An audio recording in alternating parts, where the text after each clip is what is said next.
Number amazing. 2 on iTunes pop charts, like top 10 Billboard, like charting, all that stuff. Yeah. It's crazy. And now it has what? I mean, 11 million on Spotify. Yeah, crazy. and it's like the cool thing about TikTok is like it's really direct to listeners, and like, you know, I didn't really get much playlisting for that song, if anything, so it's been like entirely just organic. What's going on? Welcome to season 2 of the New Music Business podcast. I'm your host, Ari Herstand, author of How to Make It in the New Music Business, the book. Happy New Year. Welcome to 2021. This first episode of the new season is with Mothica. She is an incredible artist in the pop realm. She kind of blew up in 2020 from TikTok, and she's one of those crazy TikTok success stories. Now, she's been an artist. She's been releasing music for about 6 years now, and she released her debut album in 2020. And we talk all about that. And kind of the pandemic and the quarantining and everything got her to try out TikTok, and she exploded from there. And I'll let her tell you the story of how it all happened and what happened since then. We recorded this outside in person in December, socially distanced. We were very, very, very careful. We were wearing masks as we were setting up and tearing down. We took them off only for the interview. We sat actually about 10 to 15 feet away from each other, and it was outside. So we made sure that we were being very safe. And she is a great artist who has a incredible story, and we touched on it a little bit. But after her song went viral on TikTok, it also went crazy everywhere else, and she got 25 million streams on just Spotify in 2020. She has around 1 million monthly listeners on Spotify, and she hit number 2 on the iTunes pop charts from that song, all from TikTok, really. And what's so interesting is she's not really on any official, I think she's on 1 or 2 official Spotify playlists that aren't really doing much, not really driving that much traffic, but she's got 1 million monthly listeners and a lot of real fans, and she's selling a boatload of merch. She funded a very high production value music video based on her merch sales, and she talks about how she did that. So this is a really interesting conversation. If you are deciding to explore TikTok or trying to figure out what that means, or if you wanted to integrate it into your strategy, or even just want to learn about it, you're going to really enjoy this interview. As always, please follow and subscribe to the show. However you're listening to this right now, please pause, hit the subscribe button, hit the follow button. And if you're listening on Apple Podcasts, please leave us a review. That really helps. And if you're watching this on YouTube, after you listen to this, please comment on the video. That super helps. You can find Mothica on Instagram at Mothica. On TikTok, she's Mothica Music. And on Twitter, she is at Dear Mothica. Find her in those places. As always, you can follow the show on Instagram or Twitter at Ari's Take. And remember to sign up for that email list. If you're not already on our email list, you're missing out on some very important information that we send out, that I send out, any of my current musings on the industry or anything that I'm learning. Go to aristake.com and sign up on that email list. All right, let's kick into the show. This is great. You're one of the first humans that I've seen outside of my quarantine in a long time, so this is great. How have you been the last 9 months it's been now, or however long it's been? Like, how has quarantine been for you creatively, emotionally, professionally? Well, the quarantine started with a canceled tour. So it was going to be in the East Coast. And did you get any of the shows? Were you able to do any of the shows? No. Okay. Which I'm glad I wasn't already there, yeah, you know? Yeah. But yeah, and then I went back to my parents' house in Oklahoma for 6 months. Okay. And didn't make any music at all, and felt awful. And then it's funny enough that like I started making TikToks to like not focus on music, and now it's like during quarantine is when I've had the most like fans and listeners. So it's kind of a blessing in disguise that Yeah. the tour got canceled and that you were forced to entertain yourself or figure out something, and you dove into that TikTok Yes. rabbit hole. Yeah. Were you a user, like a consumer of TikTok before you were a what do you call it? A creator, I guess. I had it, but I didn't look at it for like 6 hours a day Yeah. like I did in quarantine. So, yeah. Okay. Right, because that is a big part of your story now. Yeah. Is that, you're the artist that blew up on TikTok, and when people talk 2020 music TikTok stories, your name always comes up, and that's kind of what catapulted Vice's. Yes. Yeah. So talk about that a little bit. So you got on TikTok when did you get on? Like March, April? So I started in April. Okay. I started in April with Yeah. like 800 followers, and kind of it's like a learning curve where I was like making weird videos that like did not make sense at all Yeah. on the platform until I kind of learned to what other people do is like use sounds and yeah. It seems like that shifts almost every day, and they add new features. Oh, yeah. And so to like stay up on that, like when duets came and when they're, all of that, there's like yeah. all these new interesting features. And like, I still feel like I'm a grandpa. I'm not. So I think have 4 accounts on TikTok because I my keep God. getting locked out of them. Oh, and no. I can't figure it out. And so like, I Yeah. don't have my username of Ari Herstand because somebody grabbed it. I don't know why. No. I did the login through Facebook, which got me like my Facebook name, which was Ari Seth Herstand, but then I couldn't get back into that. Then I'm somehow registered through, I want to say email, but I don't know. And I'm like Ari_Herstand. But then I got locked out of that, and I tried to do the password No. reset, and like the email they say is not registered. We're like, I for sure you're sending me. So I'm like, I feel like I'm very out of the loop, but I still go on to kind of check out a bit to learn. Yes. But it's hopeless for me to even try to start posting and all that stuff. But so You should. I should. Yeah, you should. You think? Okay. Yeah. So let's talk about that because I'm on the fence when it comes to TikTok. I mean, yeah. I've seen what it's done for you, and it's incredible. Yeah. But like, okay, so I guess let's go there. So would you advise musicians to start using TikTok? And if so, like, what is even where would you start with them? What would you tell them to do? Yeah, I think it depends on what kind of musician you are. Okay. For me, I usually tell the backstory of songs, or I'll have the audio playing, and then I'll have little bubbles pop up and Yeah. say what the lyrics mean to me. Cool. I love that. I think a lot of musicians do well if they like cover songs or they sing a live performance of their song. Cool. Yeah, and just like you can try like anything. I don't Yeah. know. That's what I do. It's like my content's all over the place because I Yeah. just do jokes sometimes. You had a and- series going where there was a yellow duck as a Yes. tea kettle or something. What was that about? Yeah, so yeah, my mom gave me this duck-shaped kettle, and I just randomly decided to show it to the internet, and of course, the internet likes that more. Oh yeah, than any other video. It blew up. I was like, looking like there's 3 million views Yeah, on this yeah. duck. Yeah, but yeah, okay, yeah. so that's right. But what's also so interesting though is that Vice's blew up as a song. Like you were just listening to the song in your Yes. car, listening to a master. The song wasn't even out. Yeah. And so you're listening to the song, and then that just so. What happened? Like, tell me about that process. So you had like 800 followers, but like, Yeah. how does that go to 5 million views?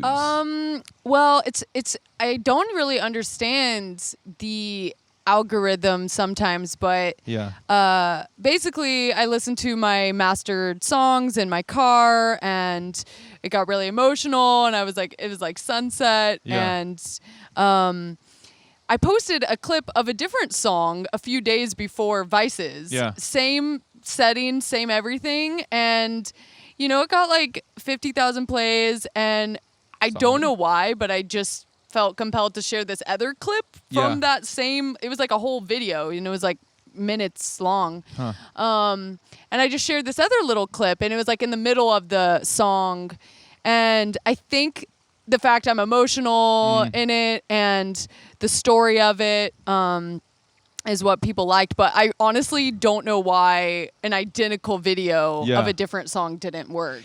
It's so interesting. I've heard a few artists talk about that where similarly they'll have something go viral on TikTok. They have no idea. We're like, yeah, this just got 300,000 views in like a day, and I have no idea why. And so the algorithm kind of grabs that, and that is what's so cool about TikTok versus Instagram or Facebook or even YouTube, is that you don't even need to have that many followers for the algorithm to pick it up and just like shoot it off into this space. I actually heard that your followers don't actually matter to the views. Wow. And it's all based on the video itself. Yeah. Because I don't have consistent views on all my videos. Sometimes it'll be 1 million, sometimes it'll be less than 10,000. Yeah. And it's all the video itself is what matters. So what was that like when did you notice that something was happening with that video on TikTok? Well, in the first few hours it got 80,000 plays, which I thought was I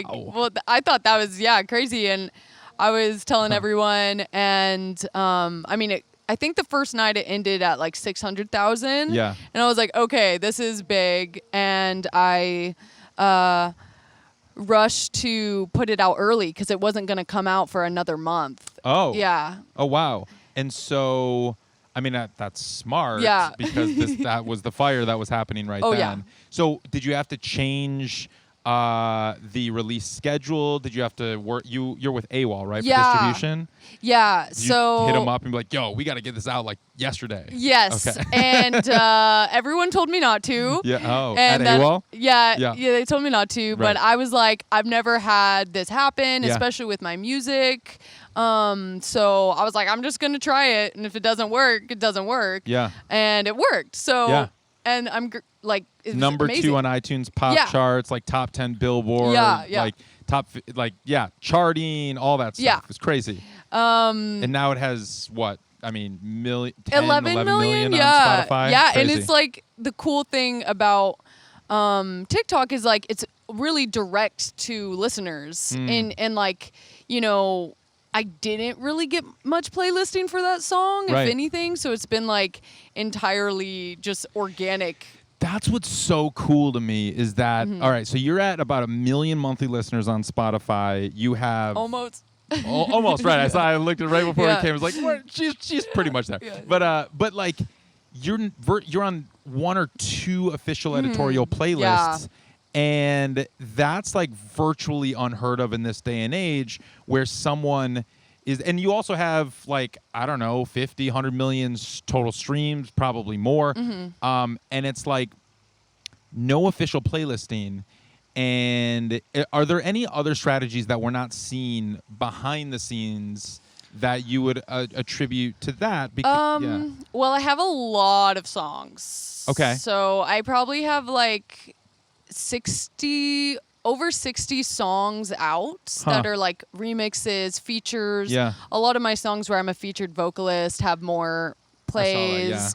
This one song, this one remix has been like, still going. Yeah. Like years later. And I think it's like on all these like yoga and chill playlists. Cool. It's like background music. Okay, yeah. Cool. But no, other than that, it's collaborating a lot, probably. So let's talk about collaborating because, well, for one, so do you consider your album Blue Hour like your debut album, even though you've been releasing music for like 6 years? Yeah.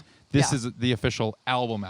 Yes. So I did 3 EPs, and then I was like, I can't do a 4th EP. Okay. Like, this has to be an album. And luckily, I had a groundbreaking personal life experience of getting sober, and that inspired a lot of songs. Yeah.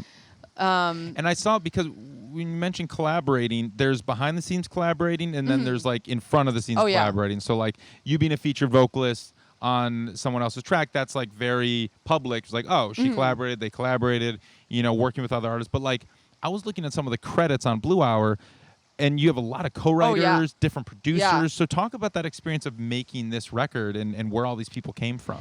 Yeah, I mean, I kind of got into the songwriting scene in New York where you just do these like blind date sessions. Sometimes I write for other people, sometimes I write for me. Yeah. And it'll be like, a producer and another songwriter usually. And when I first started, my first EP, I was entirely like produced by me in my like dorm.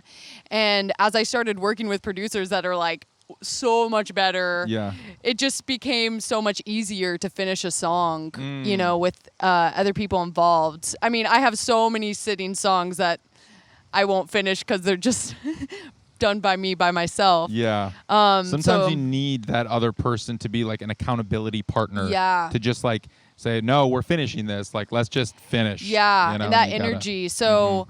I always want to do like have an executive producer on something, but I am in so many sessions that like it ends up that I work with so many people and I just have to hope the sound is cohesive. Okay, That's what's so interesting to me is this like I'm listening to the record and I'm looking at the credits. I'm like, wow, these are totally different people, different producers, different songwriters. It's like, how did you make the sound cohesive? Was there a producer at the end that was like, all right, we're just going to tweak this stuff to make it sound like it's the same record? Well, I guess me, because I did used to produce, like I kind of know what I want the sounds to be. Makes sense. Usually when I go into a session, I already know what the song title is going to be. I know what I want the general sound or feeling to be. So you're like driving the train when you get in there. So it's like, okay, we're working on a song for me. And so it's very much like you're kind of in control in that. Yeah, and with songwriters, usually my biggest thing is like needing help with like harmonies and more like technical singing stuff because I still am such a visual artist that like I think about music and like visually and so the technical abilities of like harmonies and stuff, I'm like, what's a third, a fifth? So you don't have much formal training, music training? Yeah, no. Okay. Yeah. So were you self-taught on piano, production, guitar? What's your thing? I did do classical guitar in high school. Okay. But I don't tell people that because then they think I'm going to be good. Yeah. And I'm not. I can do like a scale. Classical guitar sounds fancy. Yeah. That's right. Yeah. So, I mean, I had music experience from that. And that's actually why I started writing my own songs was I would learn little arpeggiated patterns and I would cover acoustic songs. So, yeah. And when you started writing music in high school or? Yeah. I would say, I mean, I've always kind of just done anything artistic or creative in general, but yeah, music was kind of like my very secret like outlet in high school, but I wanted to go into visual art.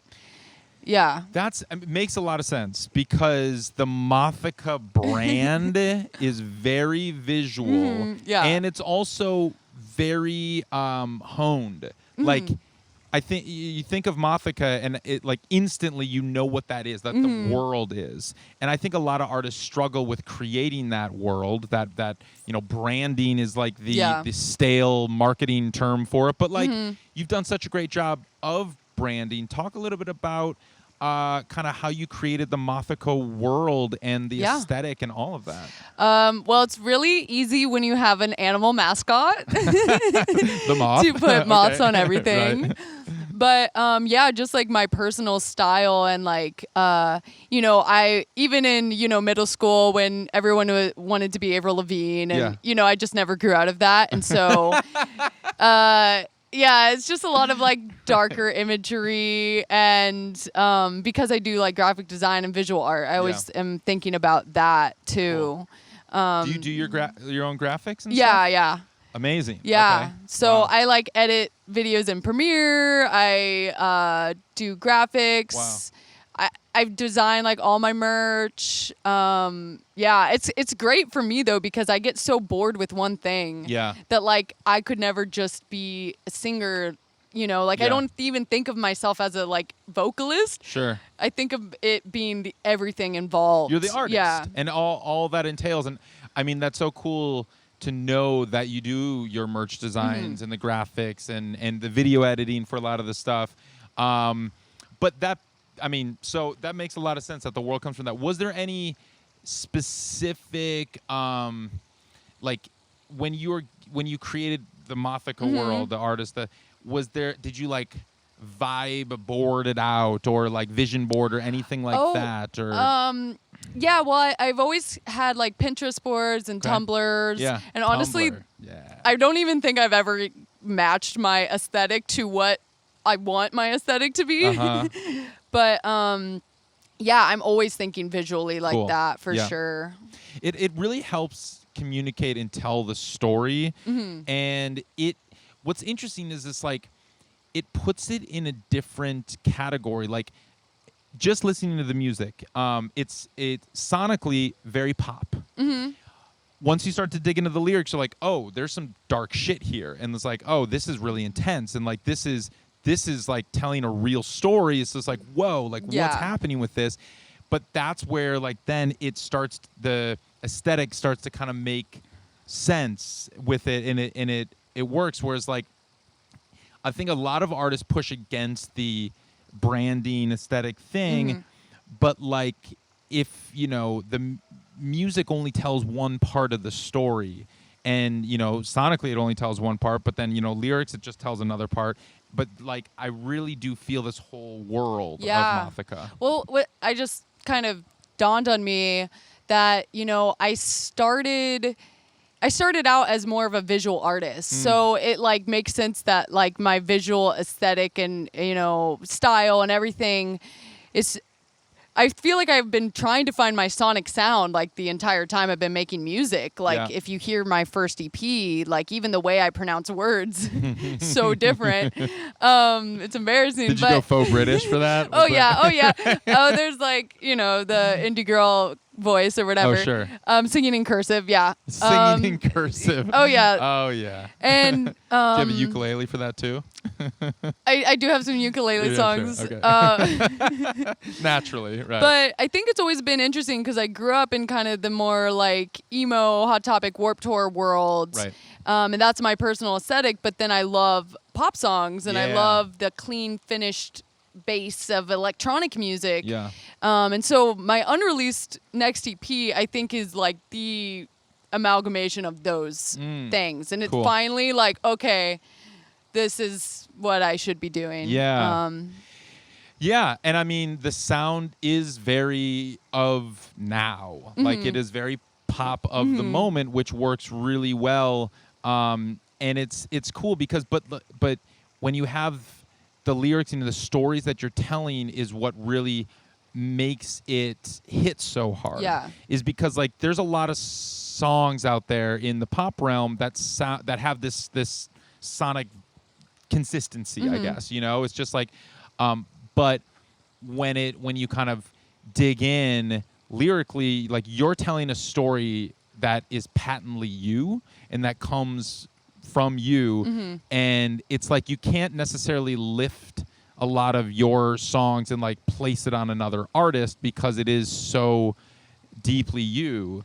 When you were in these writing sessions, did you at times find that some of your co-writers were trying to go in maybe a more universal direction lyrically, and you're like, you know what, I need to tell this story and I need to say it this way?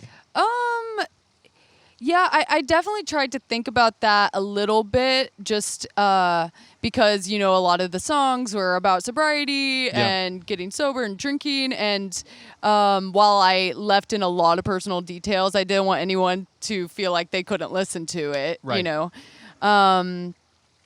But yeah, I don't know. I just think it's always been like, I look up to songwriters like Julia Michaels, who's so honest and raw with her story. And so I've just always tried to write about my experience. I've never written from like someone else's perspective, but I kind of want to try it sometime. Yeah, I mean, Julia Michaels is interesting because she was a behind-the-scenes songwriter for so many years. She wrote Justin Bieber's "Sorry," and so many other hits. Fifth Dimension, like the whole thing, just runs the gamut of how many hits that she had under her writing credit before she even came out with Issues or her record.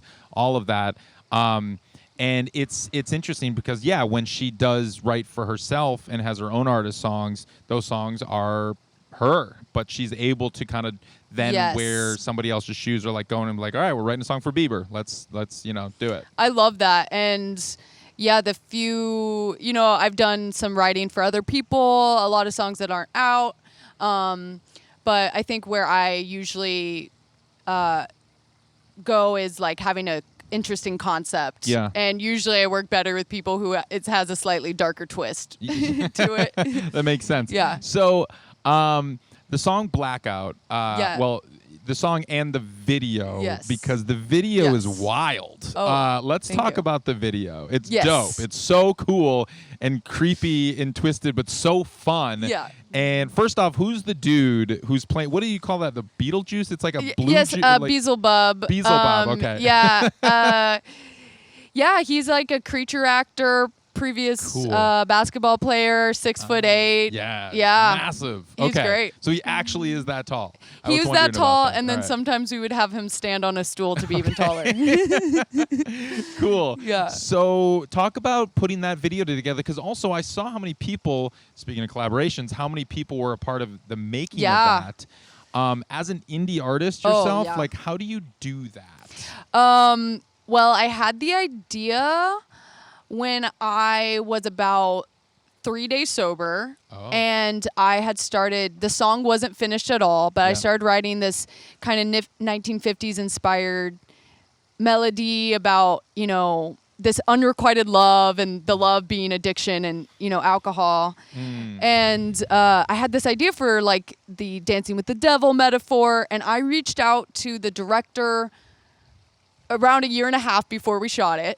I reached out to the makeup artist probably 8 months before we shot it. Wow. And got her on board. Cool. And because I was just like wanted to make it happen, even though the idea was much bigger than the budget. Right. This director, was this director a friend, or were you an admirer of their work? He directed a video for a girl named Maddie Noise, Okay. and the video is kind of like zombies, and he's very like theatrical, and I Yeah. knew he would be able to do the idea well. And so, yeah, I mean, thankfully, actually, all the merch orders helped me like fund it, even though it definitely could have been, have a little more funding. But yeah, I literally was trying to get people on board. I ended up, the location was Bonnie McKee, who's become a friend of mine. Oh, cool. So she Wow. hooked it up. It was shot at Amazing. her house. She live in L.A.? Yeah. Or- okay. Yeah. Cool. So Did you shoot that during quarantine? Yeah. All right. Yeah. Wow. Cool. Totally safe. Yeah. And then my mom did this, like helped me do the styling and like, yeah. And so the makeup artist that did Beelzebub also did my makeup. So we like pulled in a lot of favors to get that done. So cool. Yeah. So, okay, so you funded it with merch sales. Yes. Talk about that. You have a very impressive merch line. How did that come to be? I know you designed all Yeah. yourself, but talk about the process of getting merch up and selling it. Well, it's funny. My first Mothica shirt ever, like, it took me like years and years to sell. Like, no one bought them. Yeah. But I started at the beginning of quarantine sketching this, like, fake metal band looking shirt. And I wanted merch that just like you would wear it even if you don't know my music. Yeah. Love that. So I created this like kind of metal moth logo, and then I started bleaching them when I was in Oklahoma, and sold like probably 1,500 bleached shirts Whoa. that me and my mom and dad created an assembly line and So bleached. you actually made these shirts by hand? Well, the shirts were printed. Okay. From an Oklahoma company. Okay. And then we would bleach them and dry them. And yeah. Easy. I would never be able to do that if I was in my little studio apartment. Like. Right. Yeah. So thanks, Mom and Dad. Yeah, thanks, Mom and Dad. Right. And then what was the promotion? Like, how did people know that you had them? Was it all through TikTok? Was it? Yeah, so I think that was right after Vices came out. Okay. So that helped. But then I made a video like how to bleach shirts. I did a tutorial. Gosh. Brilliant. And the tutorial, I mean, I posted that and like 700 orders like the next day. Yeah. Brilliant. I know. Oh my gosh. That's so great. Okay. And I'm you like, I'm posted- telling you how to do it. Yeah. You can do it yourself. The tutorial was on TikTok? Yeah. Okay. Yeah. Cool. Wow. All right. Yeah. That's amazing. So that was like you got to become best friends with the post office Yeah. in Oklahoma. Yeah, I think that merch company said that it was like the second biggest order from them other than like a college. So it was like nice. Wow, that's cool. What merch platform do you use? Shopify or what's this e-commerce store? Now I'm with a merch company called Sandbag. Okay. And they actually like started with like Radiohead. Oh wow. And they do so many. They're all like, you know, in the rock and roll space, and so they're really now cool. handling printing and fulfillment, and so you don't have to like package and ship it out yourself. Yeah, so they ship it out now. Got it. And that's pretty new. Yeah. That's so helpful. Yeah. We just did a review on Ari's take on the print-on-demand merch companies, which is super helpful when you don't have to have all the inventory, that there are companies out there. Because like with Sandbag and these other merch companies that are for like artists of a certain level are fantastic. But not every artist is at that level. And they're just at the point where it's like, I really don't want to stuff 500 shirts in my closet because I don't have that room. And I also don't want to have to make a bunch of trips to the post office. But none of these merch companies will take me, so there are some print-on-demand companies which are really nice to have, and we've experimented with and tested a bunch of them out, and that can be great.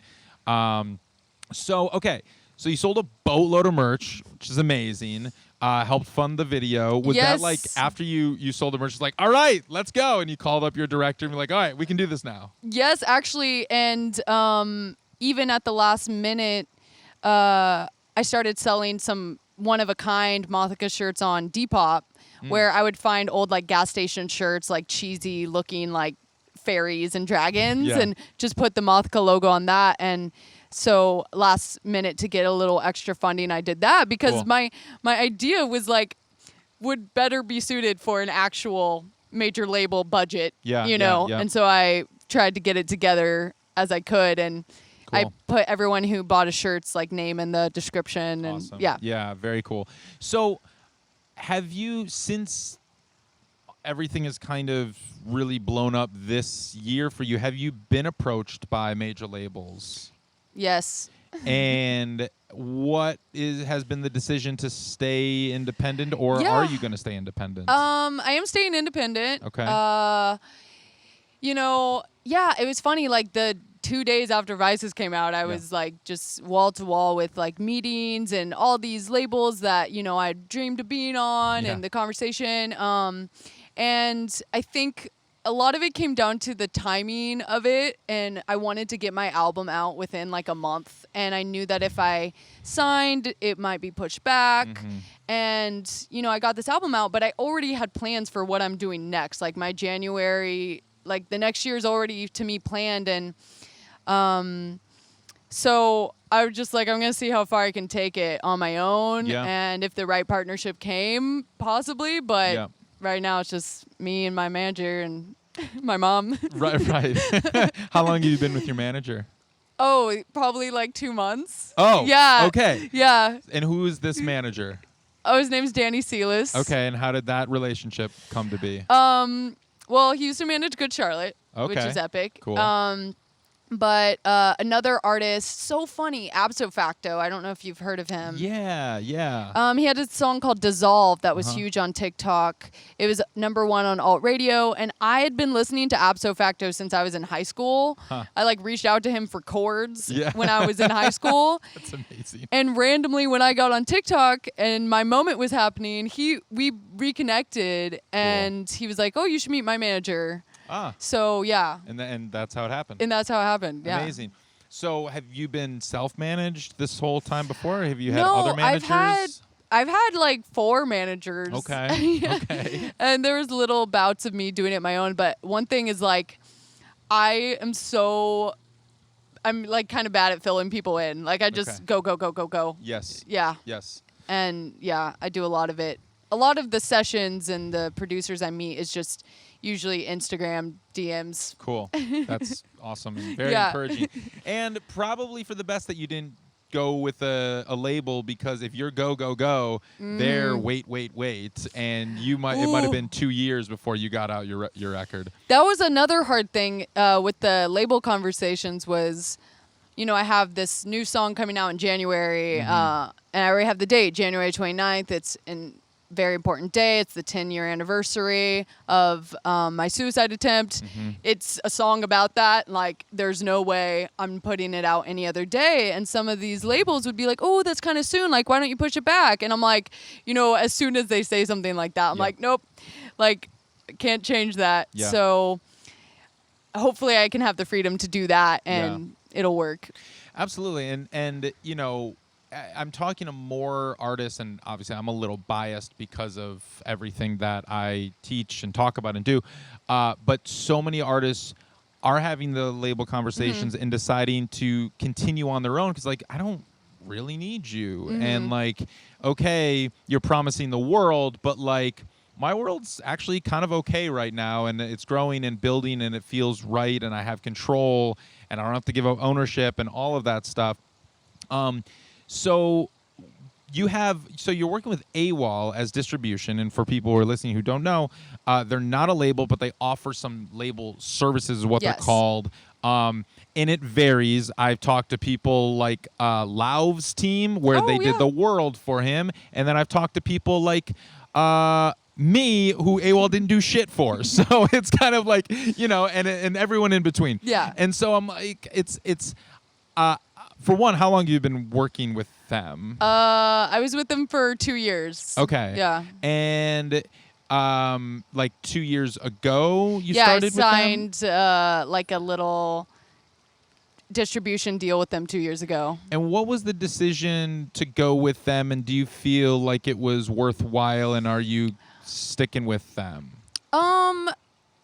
Well, I have to give them props for taking a chance on me. Cool. And helping me out financially for a little bit. Okay. So it was like an advanced style. Yeah, it was like kind of a second tier Amazing. deal. Yep. So yeah, I mean that helped a lot. But yeah, I would say a lot of the opportunities that happened were from social media and not from anywhere else. So it's just like yeah. So yeah, let's back up a little bit too, because not most artists who are totally independent who, they're not getting offers for even advances from distributors or anybody. Where were you at the time 2 years ago in terms of like your streams or your tours or releases or? Yeah, what's actually really funny is 2 years ago I had identical numbers on my streaming. Like, oh wow, I had about 25 million plays that year or whatever from the Spotify Wrapped, but I didn't have any followers. Because I was doing all these songs that were like my vocals, but no one was following me as an artist. Interesting. But they were listening to my music passively on playlists. Yeah. And so now I'm like back to that, but people are following me as an artist, which is like shown like how much that matters, That's such an important point, because I think we're so obsessed with the numbers these days and the vanity metrics of everything, and like they only tell one part of the story. Yeah. That's so interesting that 2 years ago your numbers were the same as they are now, because it feels like your whole world blew up this year. Well, it went down and then it went yeah, it went down, sure. Yeah. I got back to where I was. Right. Well, but that's like, but now they're real fans. Yeah. Whereas before they were just, like you said, passive listeners, which is such an important distinction, because you probably wouldn't have sold 700 t-shirts in a day 2 years ago. No, not at all. Right. I played a tour and I couldn't play one show because no one came. Are you serious? Yeah. Oh, that's so encouraging. Great. Yeah. We've all been there. Cool. But it looked better on Instagram, but no. Yeah, right. But I didn't tell Instagram. Well, actually now I would tell Instagram that. Yeah. But, I think the difference is I was an artist that had more mystery to me, and I liked that polished look. Yeah. And now what I've found is the more honest I've been, the more I've connected with people. That is, I've noticed that from you, is that you are very open. And even though you do have such a distinct aesthetic and brand, if you will, you seem, that's what seems like why so many people connect with you on such a deep level, is that you are so open about it. I mean, you're very open about your history with drugs and alcohol, your suicide attempt, all of that. Being sexually assaulted when you were young, like a young teenager from your church pastor. Like, this is all stuff that I learned from watching various interviews or your little mini documentary that you made for Blue Hour. And talk about that experience of being so open, because not every artist is that open when it comes to those like really intense, serious, challenging, personal topics. I think maybe it's a way I cope with things, is just laying it all out on the table. Yeah. And I've kind of always been that way, even in high school. I was, making vlogs and blogs and writing my thoughts like a diary to the internet. Yeah. And sometimes I feel like I've even been better at talking to strangers about my personal life than like, one-on-one like conversations. Yeah. But yeah, and a lot of it is like wanting to share that story because I'm constantly in awe of how far I've come given my circumstances or where I was. And, I've always had that drive because of those things that like happened. Yeah. And then also some part of it I think is like wanting to be as open as possible so that if anyone were to throw that in my face, it wouldn't hurt, Yeah. Yeah. Very interesting. Was that, when you kind of started as Mothica the artist, was that a part of your story from the beginning, or was that something that you separated for a while, like with your private blogs or vlogs or something, and then as the artist you're like, well, I'm over here now? Or I always talked about the suicide attempt, and every year I'd make a post about that. Yeah. But I never shared about any, substance abuse or, because I was in the middle of it. Sure. If anything, I was trying to hide it. But I never shared that until basically I started deciding that I wanted to quit drinking. And I started being really honest with myself and seeing that the reason why I even got to that point, well, one, I think genetically I have addiction, but why I was even led was because of my upbringing. And like I wanted people to kind of understand that, because I saw videos of someone talking about their experience and that's how I learned what mine was. Yeah. Wow. And there's like a language that you learn from other people telling their story that then they can maybe find something in their story that makes it make sense. Yeah. That's great. Have people reached out to you who are struggling and say that hearing your story has made them think differently or try certain things or anything like that? Do you have feedback? Yeah. I've received so many messages of people that have either gotten sober or maybe been assaulted, and they tell me that they relate to that. And now I'm trying to work on involving more of my listeners and like upcoming projects because I can't like respond to everything. Yeah. And I want to like showcase and, highlight their voices and their experience, because that's what's crazy is like, you don't meet a girl that hasn't had a negative experience, with a man like growing up. Like it's just so common. But yeah, it's really like, I like cry reading my messages all the time. I have to like not read them. Yeah. Because it's a lot. Yeah. Right. Do you think about that when there's like, you're about to go into a session, you're like, you know what? I'm not going to open Instagram right now because I don't know what's going to happen, and I don't want it to affect this going in. Or on the flip side, let me read all my DMs before this session because I need to open up. No, I haven't done that, but there's definitely some sessions where I'll want to write a song about something really personal. Yeah. But then I'm like, ooh, I don't know if I actually want to go into that today. Yeah. Because they're like, tell me about it. I'm like, no, never. Well, let's write about breakups. Right. Do you have, when you're doing those blind date writing sessions in New York, was it the like first half hour just talking and getting to know each other kind of thing? Okay. Yeah, and with Vices, there's the whole page in I think I shared this on Instagram of like the little notes of when I was talking and we were writing down like little phrases. Cool. Because I knew I wanted a song called Vices. I tried to write a song called Vices many times actually. And it's funny, like it kind of started because I was like, yeah, well, I don't drink anymore, but now I'm addicted to dating and I'm going on like so many Tinder dates before quarantine, like, you know, I'd go on like 2 in a day, like meet someone for coffee. Wow. Yeah, or I started playing Candy Crush Saga, like obsessively, and I was like, oh my God, I'm just replacing it with something else. Yeah. Interesting. So with Vices, I think I counted 5 co-writers on that. Is that right? Does that sound right?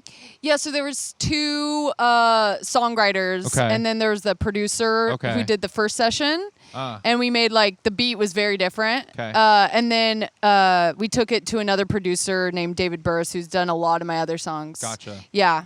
Okay, so but they both have songwriting credit on it. Yeah. Right? I was like just looking at the Spotify credits, and it listed all of them. Yeah. Both the producer.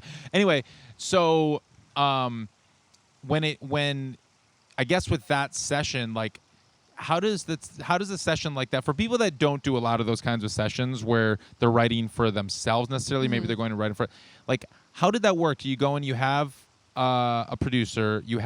Was there another songwriter in the room with you at the time too? There's like 3 of you? So there was 2 4?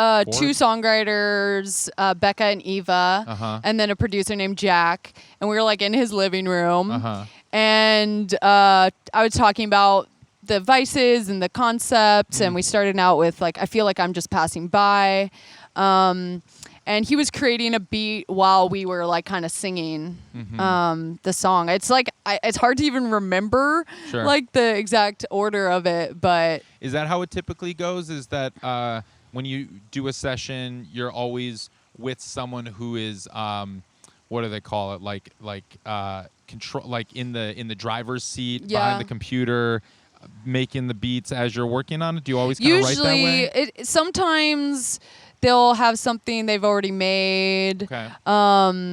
But yeah, I prefer to like hear some of the sounds to inspire me. Like I very rarely like just write sitting at a piano or on guitar. Okay. A lot of it's like the production is happening while we're writing it. When you're writing on your own, will you pull up a production idea that you've done or something that someone has sent to you, or break out a session that you did, or what's that process like? If I have like a piano, I'll write over the most basic chords you've ever heard. Yeah. And what I started doing actually in quarantine, I have a song coming out called Buzzkill, and I wrote the original idea over like a random YouTube beat and then completely changed it. Yeah. But I'd never done that. And I heard another artist that had done that, and, you know, it worked out. And now I'm like one of my favorite songs. Cool. So then how did you when you met up with the producer for that, where you're like, hey, so this is my demo, we don't have the rights to, or it's like this random YouTube thing, or how did so I ended up like singing, you know, recording myself singing the lyrics, and then I sent the acapella to my producer. So like he never even really worked with the beat. Cool. But I wrote it over the beat. Yeah. That's a great songwriting tactic and technique. Yeah. I love hearing what tricks that songwriters use sometimes. Like I was Dan Wilson, who co-wrote Someone Like You with Adele. Cool. He's the original guy. So he's the singer on Closing Time. So his band Semisonic back in the day did Closing Time. But now he co-writes with everybody. He's got Taylor Swift cuts. He's got John Legend cuts. Someone Like You, which is going to pay for the rest of his life. But what he was saying, he was doing this, he does this words and music little sharing session sometimes just for a few people. And he was saying, he's like, oh yeah, so this song came from a Coldplay song. And he's like, how I do it is like, if I need some inspiration, I'll start playing their song for a while, and I'll learn the song. I'll just start playing their song. He's like, if I play their song long enough, it ceases to become their song and starts to become my song. Oh, interesting. And I'm like, if Dan Wilson can do that, so can I. And I'm going to try to do that too. And that's another like really cool technique that tends to work sometimes if if the inspiration's not there. And so I love that you just kind of pulled up a YouTube beat and was like, all right, Yes. let's use this as inspiration. So Yeah, and I can't remember what it was called, but it was like, guitar, sad guitar, emo, pop song, Yeah. Do you ever get in touch with that person who made that and be like, hey, just want to know you really inspired me one day? Okay. No. But you don't want to get a lawsuit. Yeah. Sure, that makes sense. Cool. So where are you at now with everything? The album is out. You've been putting out music videos. I'm curious. Well, actually, what was the release strategy? I saw you release like 7 singles before the album. Yeah. So there's a band called Oh Wonder that was doing like a single a month for a year, and then at the end it was the album. Yeah. And I noticed that when my singles always performed better than the songs on the EP, so I kind of just wanted to let each song have its own moment. And a lot of that was me finishing the song right before I put it out. Oh, wow. Okay. So yeah, my first album was not the most planned out process of all time. But it's funny, I had the title Blue Hour for like years and years before it had came out. So yeah, so I did the singles thing, and then finally wrapped it all together and put it out, and still waiting on the vinyl. Okay. That's something I won't do again. It's like, my vinyl God. actually takes a really long time. Takes Okay. so long. You really have to plan for that. I did not plan for that. Yeah. So are they going to be shipped now to your merch company, or are they going to be shipped to you or to the person who ordered them directly? I think they're going to be shipped to the merch company and then go through there. Yeah. Cool. That always takes a while. There are vinyl print on demand companies Really? too. Like there's this company, there's a few of them now. One called Crates, Qrates. That's been around for a while. They initially started as like a crowdfunding for vinyl kind of thing, meaning like you set a minimum of like 100, and if you get more than 100, they'll make it, and then they'll print them and ship them directly to people. If you only reach like 70, then you don't get it. Kind of make or break.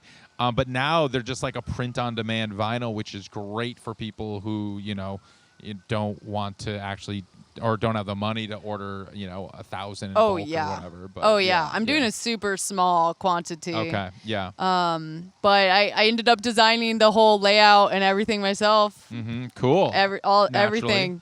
So if there's typos, on brand, right? that's on me. Cool. So when you were planning this release for the singles and then the album, at that time, did you have a manager or a collaborator, or were you just doing that all on your own? And mom? I was kind of in between management at the beginning of the album. Okay. Actually, I kind of stopped working with my manager at the very beginning of the album. Gotcha.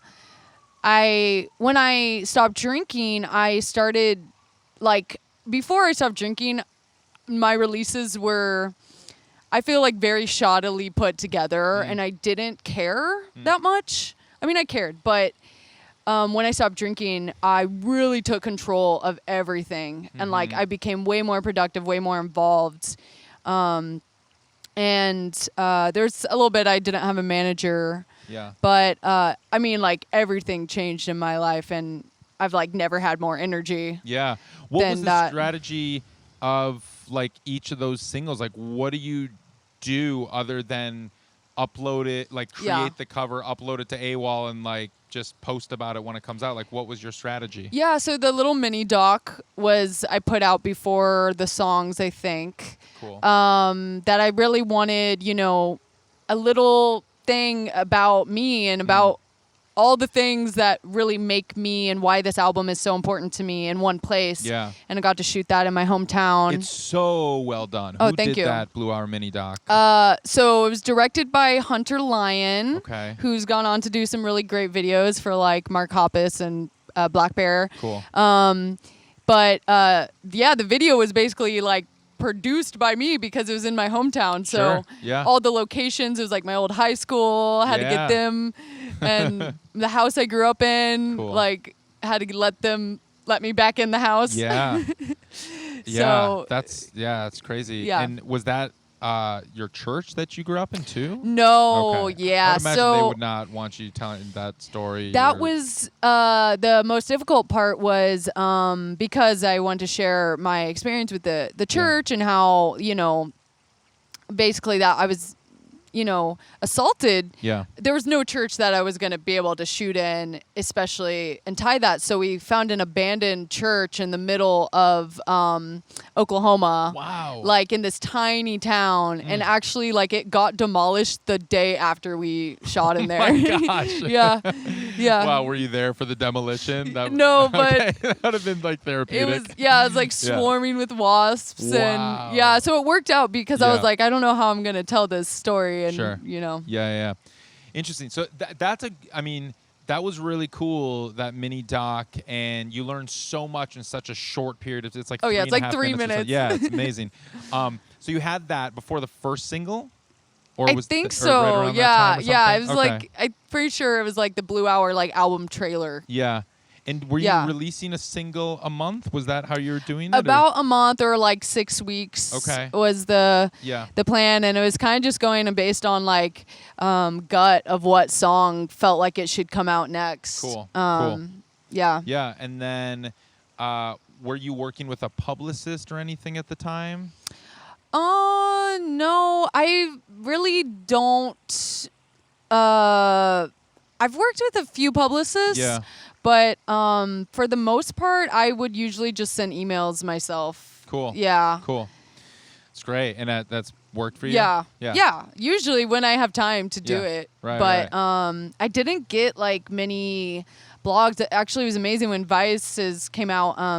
BuzzFeed reached out, and I got to do a feature with that, which was like amazing. Like I didn't even have to beg them to listen to my music. I was wondering how that came to be, because that was a really cool piece that kind of showed, because like, she blew up on TikTok and now she's on Billboard charts. And yeah. So cool. So I mean, it's funny how like it just happened organically, that TikTok that wasn't part of, because right now in every label marketing meeting, TikTok is mentioned. They're like, all right, what's our TikTok strategy? We're going to dump $100,000 into influencing your campaigns, blah, blah, blah, whatever. Like, you've never, I mean, it goes without saying, but just for the record, you haven't, like, paid influencers or paid anybody to promote stuff on TikTok, have you? I have paid, I got a girl to make a custom Furby. A TikToker. And so she made a TikTok about the Furby based on my album. Amazing. Okay, that was my marketing idea. Yeah. Was it worthwhile? Actually, yeah. Like it got like 500,000 views. Her video? My reaction to it, yeah. Amazing. So it's like this naked. It's like a naked Furby that's blue and has tattoos. Yeah. Okay. This is not to be confused with the one that you made in high school that was like that's college. Another Furby moment. Yes. Okay. Yeah. So you have a thing with Furbies. I love Furbies. Yeah. Right. They're just so weird. Right. Got it. Okay. So that is interesting. So but were you kind of already established a little bit on TikTok when you hit her up? Or was this beginning? Yeah, I just hit her up, commissioned her to like make the Furby, and she sent it to me, and I made some videos with it. And then I did a thing called like the Pass the Vice challenge, which I asked a bunch of creators to like catch something in the air and then drop it of what their vice was. And sometimes it would be like a Nintendo Switch, and then sometimes it would be like a pack of cigarettes. And that was all just me messaging people and asking them. Yeah. Just asking. Yeah, it was like amazing. It worked out right when that moment was happening. Cool. But that's the really thing is like the song didn't like really become a TikTok song, like it only has probably 4,000 videos made with it. Yeah. But what's amazing is people listen to the song outside of the app. So Right. But yeah, it's just like trying anything and seeing what sticks. I mean, I watch so many videos and kind of learned what other people were doing.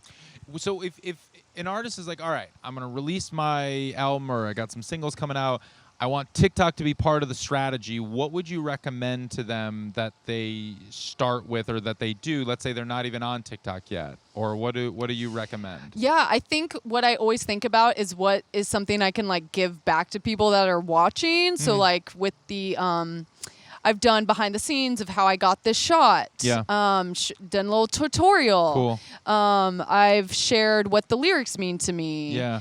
That's what's actually really cool and surprising to me, and I wonder if you've thought about this much.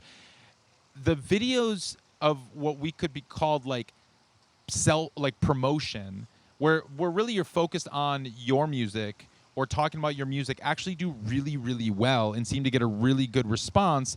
And even some of the ones that are like more TikTok-y sometimes don't get as good of a response as like your ones that are focused on the music, where it's like almost the opposite on a lot of other platforms.